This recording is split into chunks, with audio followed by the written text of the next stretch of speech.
Hello everyone. Exercise 3.5 next question है हमारा question number second first part. For which values of A and b does the following pair of linear equation have infinite number of solution. For which value of A and b, ये जो equation दी हुई है इसमें देखिए ए और B आ रहा है यहाँ पर, तो ए और बी की कौन सी वैल्यू के लिए ये दोनों इक्वेशन हमें इनफाइनाइट नंबर ऑफ सॉल्यूशन देंगी। तो हमें ए और बी की वैल्यू फाइंड आउट करनी है। यहाँ से क्वेश्चन को नोट कर लेता हूँ। देखिए मैं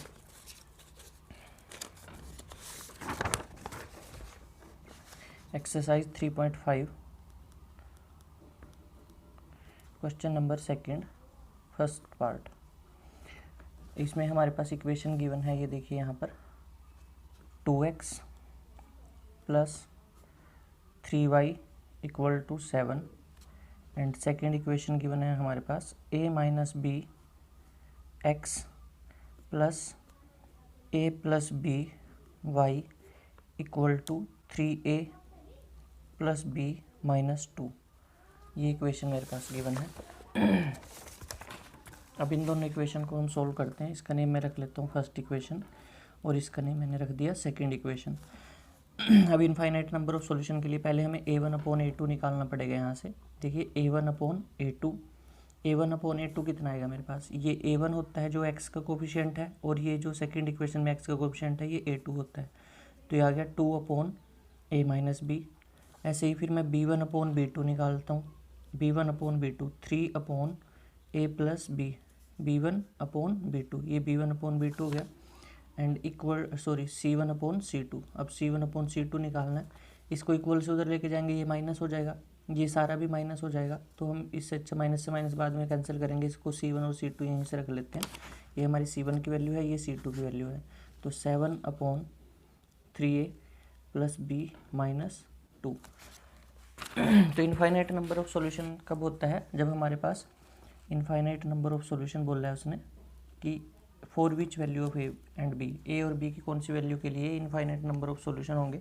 तो इनफाइनाइट नंबर ऑफ सॉल्यूशंस कब होते हैं, देखिए जब हमारे पास जो रेशोज़ हैं a1 अपॉन a2 इक्वल होगी b1 अपॉन b2 के और इक्वल होगी c1 अपॉन c2 के, तब हम कह सकते हैं कि इनफाइनाइट नंबर ऑफ सॉल्यूशन होते हैं। तो मैं तीनों को इक्वल रख देता हूँ। देखिए यहाँ से 2 upon a minus b according to question लिखा है मैंने यहाँ से, अकॉर्डिंग टू क्वेश्चन, यह हमारे पास जो कंडीशन गिवन है अकॉर्डिंग टू क्वेश्चन, जो क्वेश्चन में गिवन है उसके according 2 upon a minus b और b1 अपॉन b2 कितना है 3 अपॉन a प्लस बी और c1 अपॉन c2 कितना है 7 upon 3a plus b minus 2। अब यहाँ से आप इक्वेशंस बनाएंगे। पहले देखिए ये तीनों आपस में इक्वल हैं, चाहे आप इसको इसके इक्वल रख दीजिए, चाहे इसको इसके इक्वल रख दीजिए, चाहे इसको इसके इक्वल रख दीजिए, चाहे इसको इसके, इन तीनों को आपस में आप इक्वल रख सकते हो।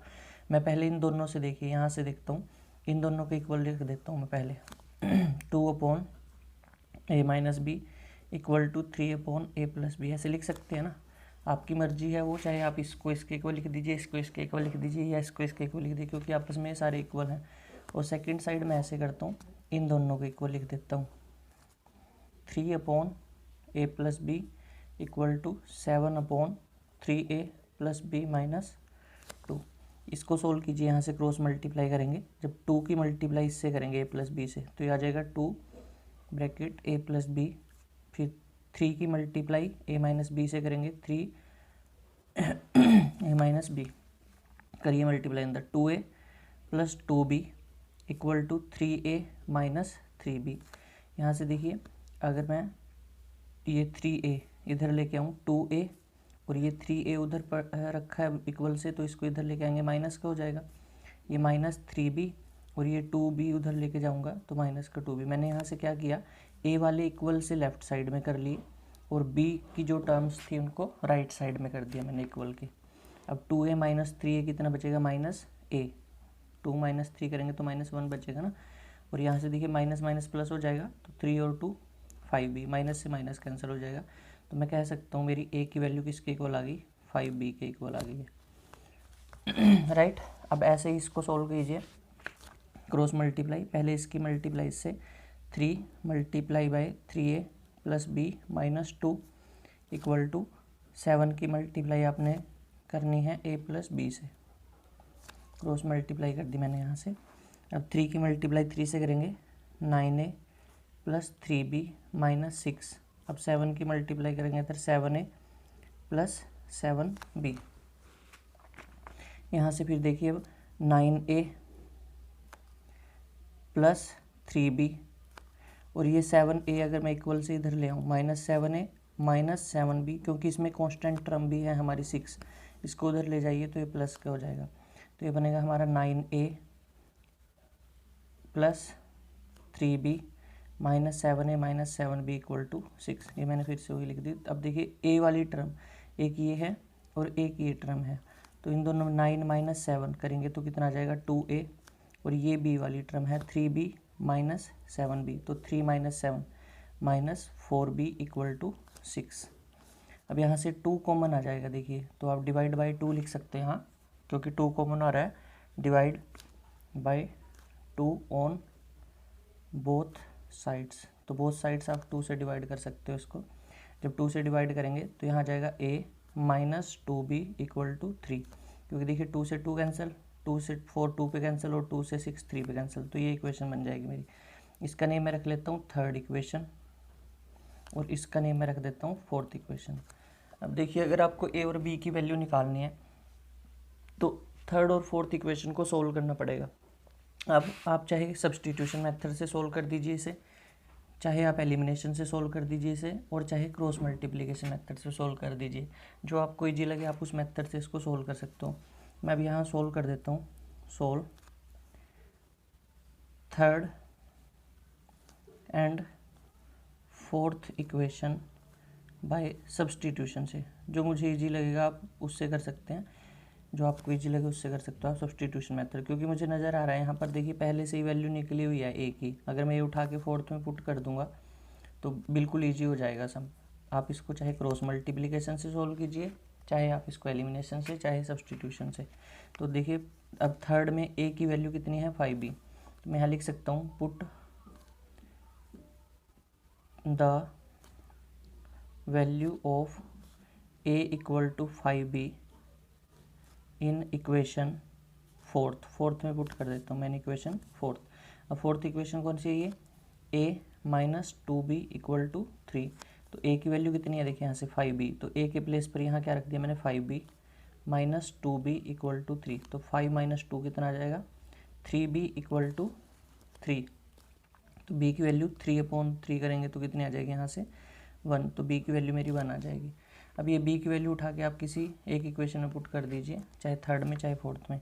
तो put b equal to 1 in equation third में कर देता हूँ मैं। थर्ड इक्वेशन में पुट कर दिया मैंने। थर्ड इक्वेशन थी मेरी a equal to 5b, a equal to 5 और b की वैल्यू 1, तो a इज इक्वल टू कितना आ गया 5।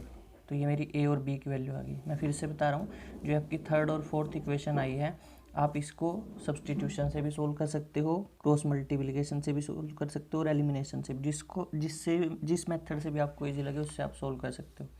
तो ये मेरी a और b की वैल्यू आ गई जो क्वेश्चन में उसने पूछा था।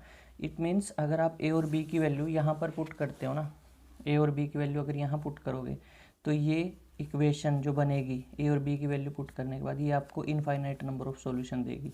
आप वेरीफाई कर सकते हो, इसकी वैल्यू यहाँ पुट करके देख लीजिए और फिर उनकी रेशोज़ निकालिए, तो आपको a1/a2 इक्वल मिलेगा b1/b2 के और इक्वल मिलेगा c1/c2 के। ये हमारा क्वेश्चन नंबर सेकंड का फर्स्ट पार्ट था। क्वेश्चन नंबर सेकंड का सेकंड पार्ट भी देख लेते हैं, बिल्कुल ऐसे ही करना है। For which value of k will the following pair of linear equation have no solution. अब उसने पूछा है नो सॉल्यूशन, तो k की कौन सी वैल्यू के लिए ये जो लीनियर इक्वेशन दी हुई है इसमें देखिए यहाँ k दिया हुआ है, तो k की जगह ऐसी कौन सी वैल्यू आए जिससे ये हमें नो सॉल्यूशन दे दे। तो नो सॉल्यूशन के लिए आपको कॉमन रेशोज़ के बारे में पता होना चाहिए। नो सॉल्यूशन में हमारी a1/a2 इक्वल होता है b1/b2 के, बट नॉट इक्वल होता है c1/c2 के। तो क्वेश्चन नंबर सेकंड का सेकंड पार्ट सोल्व कर देते हैं। इक्वेशंस क्या दी हुई है हमारे पास, इक्वेशन देखिए, ये इक्वेशन जो दी हुई है यहाँ पर सेकंड क्वेश्चन के सेकंड पार्ट में, ये मैं नोट कर लेता हूँ। 3x plus y equal to 1 and second दी हुई है आपकी 2k minus 1 x plus k minus 1 y equal to 2k+1। ये दो इक्वेशन दी हुई हैं और नो सॉल्यूशन बोला हुआ है इस क्वेश्चन में आपके लिए। तो नो सॉल्यूशन कब होता है, अकॉर्डिंग टू क्वेश्चन में लिख लेते हैं वहाँ पर नो सॉल्यूशन। तो नो सॉल्यूशन कब होता है, मुझे पता है नो सॉल्यूशन कब आता है, जब व्हेन a1/a2 इक्वल टू आ जाए b1/b2 के और नॉट इक्वल आ जाए वो c1/c2 के। तो या मैं यहाँ से इसी का यूज़ करूँगा ना, क्योंकि उसने क्वेश्चन में मुझे नो सॉल्यूशन के बारे में बताया। तो मैं अगर a1 देखिए, ये a1 है मेरा और ये a2 है, तो a1/a2 निकालता हूँ 3/2k-1 इक्वल टू फिर b1/b2, b1 ये है यहाँ y के कोफिशिएंट 1 और यहाँ k-1 और नॉट इक्वल है किसके, c1/c2 के। तो c1 ये है और c2 ये है 1/2k+1। अब देखिए ये दो रेशो जो है मेरी, ये मुझे इक्वल दे रही हैं, तो मैं इन दोनों को सोल्व कर लूँ अगर ऐसे लिख के, इन दोनों को इक्वल लिख सकता हूँ ना मैं। इसको तो इनके इक्वल इसको इसके इक्वल नहीं लिख सकता और ना ही इसके इक्वल लिख सकता हूँ, बट इन दोनों को तो इक्वल लिख सकता हूँ ना मैं क्वेश्चन के अकॉर्डिंग। तो देखिए 3/2k-1 equal to 1/k-1। Cross multiply कीजिए यहाँ से, 3 की मल्टीप्लाई करेंगे k-1 से 1 की मल्टीप्लाई करेंगे 2k-1 से, तो ये बन जाएगा 3k-3 इक्वल टू 2k-1। अब k वाली टर्म लेफ्ट साइड में कर लीजिए इक्वल के 3k और ये 2k उधर जाएगा माइनस का -1 और ये 3 उधर जाएगा तो प्लस का हो जाएगा। तो 3 - 2 कितना बचता है हमारे पास 1k और 3 - 1 2। तो वैल्यू कितनी आ गई k की 2 आ गई। आप इसको वेरीफाई कर सकते हो, ये k की वैल्यू यहाँ पुट कीजिए इस इक्वेशन में, सेकंड इक्वेशन में। ये फर्स्ट इक्वेशन थी, ये सेकंड इक्वेशन थी।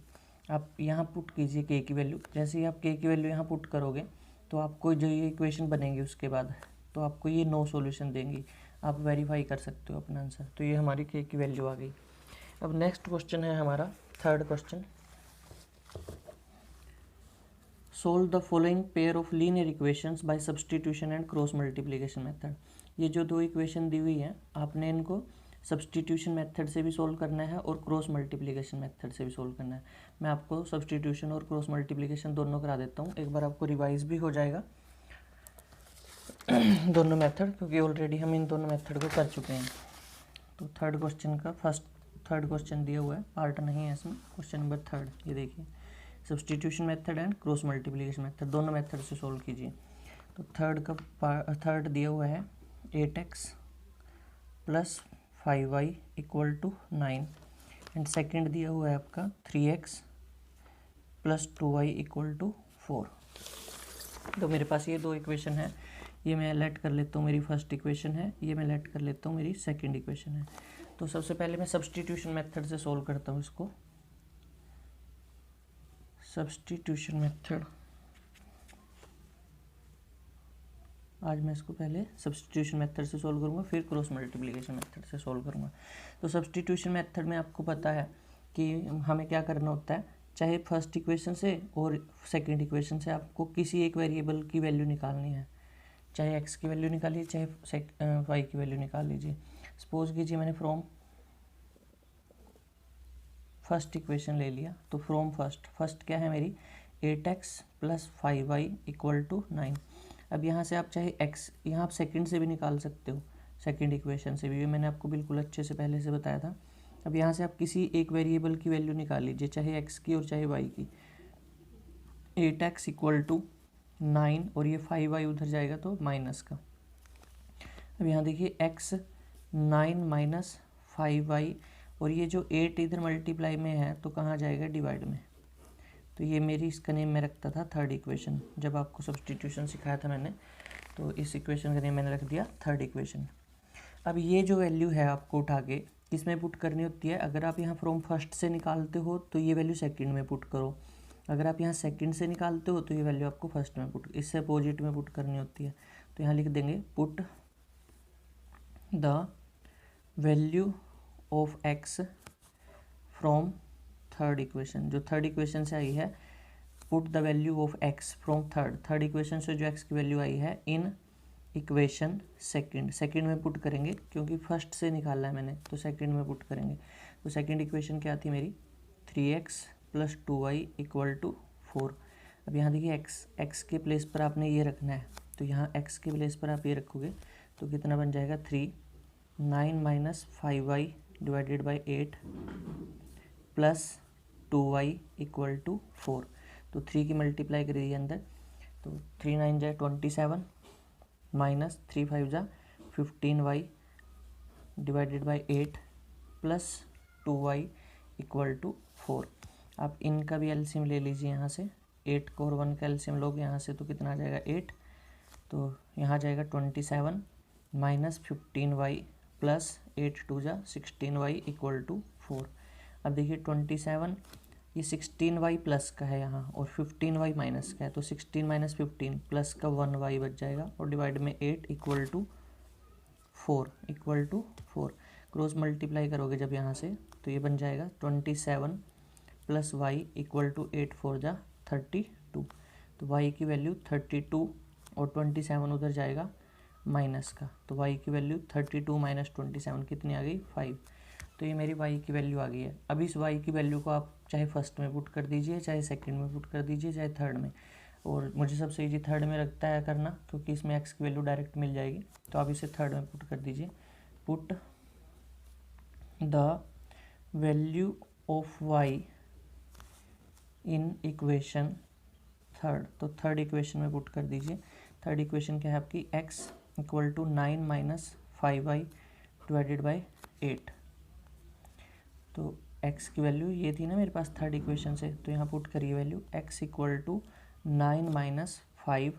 अब यहाँ y की प्लेस पर आपको क्या रखना है 5 और डिवाइडेड बाई 8, तो ये बन जाएगा 9, सब सारे के डिवाइड में है 8 याद रखना, 9 माइनस 5 5 जा 25 डिवाइडेड बाई 8। तो जब आप 25 में से 9 माइनस करोगे तो आपको कितना मिलेगा यहाँ पर 16, कितना मिलेगा 16 माइनस 16, तो माइनस 16 डिवाइडेड बाई 8, 8 2 जा 16। तो ये आपकी x की वैल्यू आ गई है। x की वैल्यू कितनी आ गई है -2। तो सब्सटीट्यूशन मेथड से मैंने दोनों वैल्यू निकाल दी। सब्सटीट्यूशन मेथड से x की वैल्यू मेरी -2 आ गई है और y की वैल्यू कितनी आ गई है 5। अब इसी क्वेश्चन को मैं क्रॉस मल्टीप्लिकेशन मेथड से सोल्व करता हूँ। क्वेश्चन नंबर थर्ड को इसी को ही क्रॉस मल्टीप्लिकेशन से, cross multiplication method, cross multiplication method. देखिए क्रॉस मल्टीप्लिकेशन मेथड से क्वेश्चन नोट कर लेते हैं। 8x plus 5y equal to 9 और सेकेंड इक्वेशन है आपकी 3x plus 2y equal to 4। ये आपकी फर्स्ट इक्वेशन है, ये आपकी सेकेंड इक्वेशन है। तो अब इसको क्रॉस मल्टीप्लिकेशन मेथड से सोल्व करना है हमें। अब तो क्रॉस मल्टीप्लिकेशन मेथड के लिए देखिए, अब ये 9 इक्वल से उधर है, तो इसको अगर इक्वल से इधर लेके आएंगे तो ये माइनस बन जाएगा और इक्वल में मैं 0 रख दूंगा। ये 4 भी इधर अगर आएगा माइनस का हो जाएगा और इक्वल टू 0 हो जाएगा। ठीक है, इसको हमने a1x plus b1y plus c1 की फॉर्म में बना दिया। इसको a2x plus b2y plus c2 की फॉर्म में बना दिया। तो अब देखिए यहाँ से मैंने आपको बताया था कि क्रॉस मल्टीप्लिकेशन मेथड के लिए आपको एक फॉर्मूला यूज़ रखना है, याद रखना है 2 3 1 2 का। तो मैं यहाँ लिख देता हूँ 2 3 1 2, ये वाला रूल याद रखना है आपको, 2 3 1 2। अब देखिए 2, ये मैंने आपको बताया था, ये होता है आपका 1, ये होता है आपका 2 और ये होता है आपको 3। साइन हमेशा साथ में रखते हैं, चाहे माइनस का है चाहे प्लस का है। जैसे यहाँ प्लस में है और यहाँ माइनस में है तो साइन साथ में रहेगा। तो 2, अब 2 देखिए कितना है आपका 5 एंड 2, तो यहाँ लिख दीजिए 5 2। अब 3 कितना है आपका -9 -4, 1 कितना है आपका 8 3 एंड 2 कितना है आपका 5 एंड 2। अब आपको इसको क्रॉस मल्टीप्लिकेशन मेथड से सोल्व करना है। तो वेरिएबल कौन से आपके x और y, तो आप यहाँ लिखिए x equal to y equal to 1 और इसके डिवाइड में आपको मैंने लिखना सिखाया था कैसे लिखते हैं। पहले इसकी मल्टीप्लाई इससे करेंगे, इसकी मल्टीप्लाई हमेशा पहले इससे करनी है, 5 4 जा 20 माइनस के, और बीच में साइन अपने पास से रखना है माइनस का, हमेशा यहाँ माइनस का साइन रखेंगे। फिर इसकी मल्टीप्लाई इससे करेंगे, 2 9 जा 18 माइनस का 18 आ जाएगा। ऐसे ही यहाँ फिर इसकी मल्टीप्लाई इससे करेंगे -27, जो मिडल साइन है वो माइनस का रहेगा, अपने पास से रखते हैं, मैंने आपको समझाया था। इसकी मल्टीप्लाई इससे करेंगे तो 8 4 जा -32। अब इसकी मल्टीप्लाई इससे करोगे 8 2 जा 16, बीच में साइन माइनस का, और इसकी मल्टीप्लाई इससे करोगे 3 5 जा 15। तो यहाँ से देखिए x डिवाइडेड बाय -20, और ये माइनस माइनस क्या हो जाएगा +18। ऐसे ही यहाँ पर y अपॉन -27, और ये माइनस माइनस क्या हो जाएगा +32, इक्वल टू 1 अपॉन 16 - 15 1। तो यहाँ से वैल्यू क्या मिलेगी, x upon -2, y upon 32 - 27 5, equal to 1 upon 1। इसके बाद एक लाइन लगाते हैं और पहले इन दोनों के इक्वल रखेंगे हम, x/-2 इक्वल टू 1 अपॉन 1। तो यहाँ से क्रॉस मल्टीप्लाई करोगे, जब आप यहाँ से क्रॉस मल्टीप्लाई करोगे तो x की वैल्यू आपको मिल जाएगी -2। फिर इन दोनों को इक्वल रखना है अपने इसको और इसको, y/5 equal to 1 upon 1, cross multiply करोगे तो y की वैल्यू कितनी आ जाएगी 5। तो x की वैल्यू -2 और y की वैल्यू कितनी आ गई है 5। तो यही देखिए मेरे सब्सटीट्यूशन मेथड से भी यही वैल्यू आई थी, x की -2 और y की वैल्यू कितनी 5, -2 और 5, और यहाँ से भी सेम वैल्यू मिली है मुझे -2 और 5। अपना आंसर वेरीफाई भी कर सकते हो, मैंने आपको बहुत बार पहले समझाया है कि x और y की वैल्यू किसी एक इक्वेशन में पुट कर दीजिए। अगर लेफ्ट साइड इक्वल आ जाए राइट साइड के, मीन्स अगर यहाँ पुट करोगे ये इक्वेशन को 0 बना दे, तो आपका आंसर बिल्कुल सही है। तो आज हमने 3rd क्वेश्चन तक कंप्लीट कर लिए। आप इनकी प्रैक्टिस कीजिएगा, अगर कोई डाउट है इसमें तो कमेंट बॉक्स में कमेंट जरूर कीजिएगा। Thank you very much.